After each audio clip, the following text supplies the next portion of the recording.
এক হাদিস আছে রাসূলুল্লাহ সাল্লাল্লাহু আলাইহি সাল্লাম উক্ত সূরা তেলাওয়াত করিলেন। যখন এই আয়াত পড়িলেন, অতঃপর ওই দিন যাবতীয় নিয়ামত সম্পর্কে জিজ্ঞাসা করা হইবে। তখন ইরশাদ করিলেন, তোমাদের প্রতিপালকের সম্মুখে তোমাদের প্রতিপালকের সম্মুখে তোমাদেরকে ঠান্ডা পানি সম্পর্কে জিজ্ঞাসা করা হইবে, গৃহের ছায়া সম্পর্কে জিজ্ঞাসা করা হইবে, অর্থাৎ এই রৌদ্র ও বৃষ্টি হইতে বাঁচিবার জন্য তোমাদিগকে ছায়া দান করিয়াছিলেন। পেট ভরিয়া খানা খাওয়া সম্পর্কে জিজ্ঞাসা করা হইবে, অঙ্গ প্রত্যঙ্গের সুস্থতা সম্পর্কে জিজ্ঞাসা করা হইবে, অর্থাৎ আমি হাত পা চক্ষু নাক কান ইত্যাদি সঠিক ও সুস্থ দান করিয়াছি, উহার কি হক আদায় করিয়াছ। ক্ষুদ্র ছিদ্র সম্পর্কে সুখনিদ্র সম্পর্কে জিজ্ঞাসা করা হইবে। এমনকি যদি তোমরা কোনো স্ত্রীলোকের নিকট বিবাহের পয়গাম দিয়ে থাকে এবং অন্য কোনো ব্যক্তিও সেই স্ত্রীলোকের নিকট বিবাহের পয়গাম দিয়ে থাকে, আর আল্লাহ তাআলা সেই স্ত্রীলোকের সহিত তোমার বিবাহ করাইয়া দিয়ে থাকেন, তবে ইহা সম্পর্কেও জিজ্ঞাসা করা হইবে।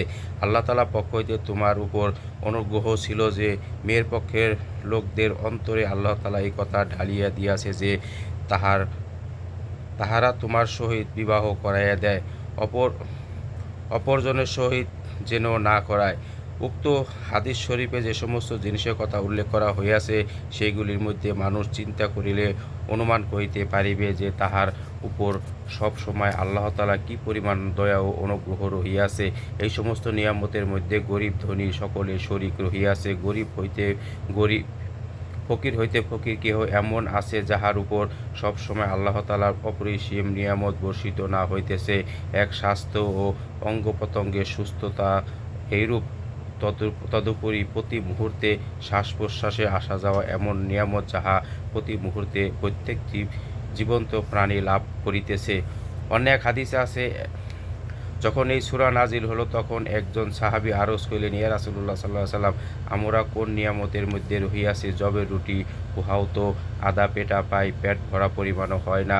তখন আল্লাহ তাআলা ওহী পাঠাইলেন, আপনি তাহাদিগকে বলুন, তোমরা কি জুতা পরিধান করো না, ঠান্ডা পানি পান করো না? ইহাও তো আল্লাহ তাআলার নিয়ামত সমূহের মধ্যে রহিয়াছে। অন্য এক হাদিস আছে, কিয়ামতের দিন সর্বপ্রথম যে সমস্ত নিয়ামত সম্পর্কে জিজ্ঞাসা করা হইবে তাহা হইল শরীরের সুস্থতা ও ঠান্ডা পানি।